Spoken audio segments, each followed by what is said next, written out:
Assalamualaikum warahmatullahi wabarakatuh. Di video kali ini saya akan membahas tentang pengujian hipotesis menggunakan aplikasi SPSS. Nah, di sini saya sudah memiliki 30 data dan langkah pertama itu kita copy saja dahulu datanya. Tapi setelah itu kita buka ke aplikasi SPSS. Nah, jika sudah buka aplikasi SPSS, kita langsung saja menyalinnya dengan paste with variable names. Langkah pertama, kita akan melakukan pengujian variabel jenis kelamin dan umur dengan menggunakan metode chi-square. Caranya itu kita pilih analyze, descriptive analysis, statistik, dan crop step. Dan kita pindahkan jenis kelamin ke row, umur ke kolom. Statistik, kita centang di bagian chi-square, continue. Dan kedua kita ke bagian calc, karena di sini observer-nya sudah dicentang, maka kita harus mencentang bagian expatch lagi. Oke.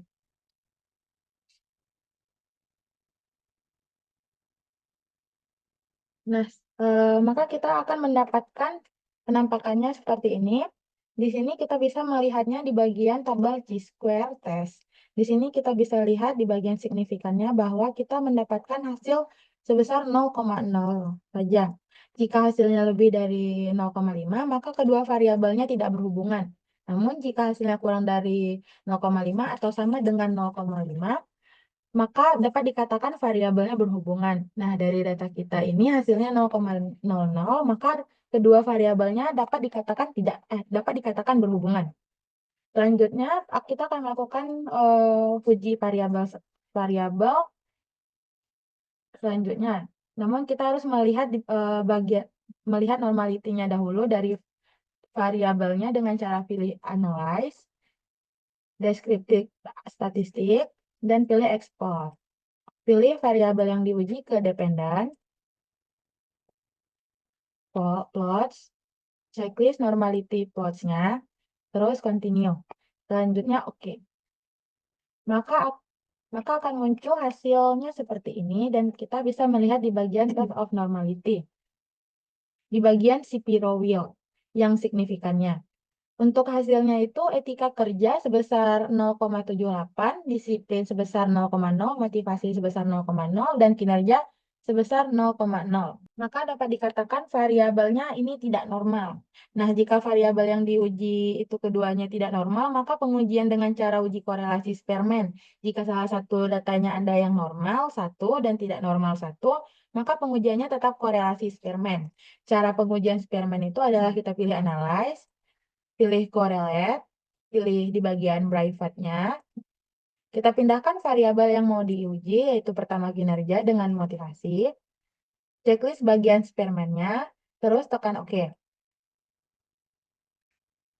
Maka kita akan mendapatkan hasil dari correlation-nya antara motivasi dan kinerja.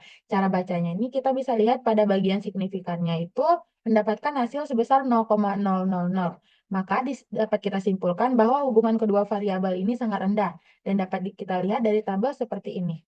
Nah, pada tabel ini kita bisa melihat bahwa dari angka 0,00 sampai dengan 1,99 itu tingkat hubungannya sangat rendah. Dan dari 0,20 hingga dengan 0,399 itu tingkat hubungannya rendah.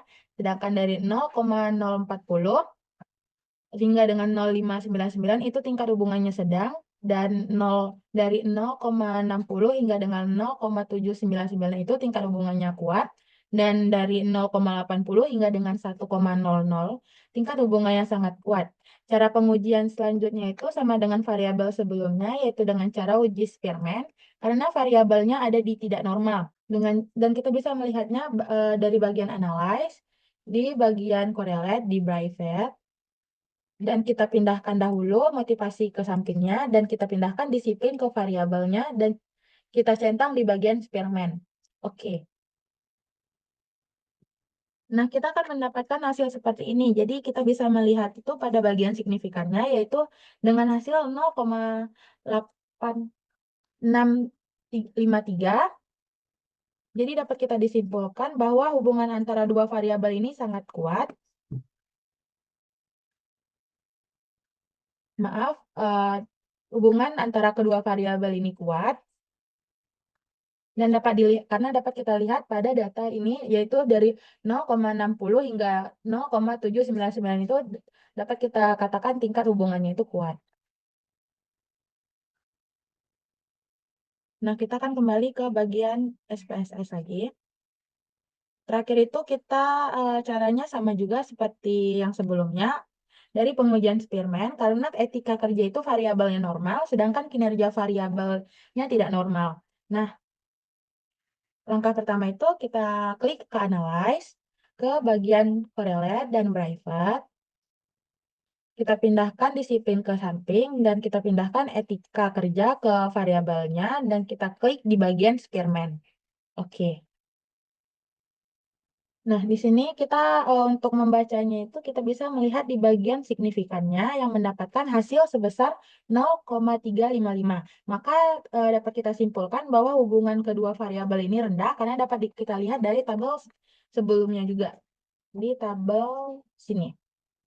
Nah, di sini kan kita tadi mendapatkan hasil sebesar 0,355. Dan sedangkan jika kita lihat dari variabel dari tabel ini, dari 0,20 hingga dengan 0,399 itu mempunyai tingkat hubungan yang rendah. Mungkin cukup sekian dari penjelasan saya. Jika ada salah kata maupun penunjukan yang saya berikan, saya meminta maaf dan Assalamualaikum warahmatullahi wabarakatuh.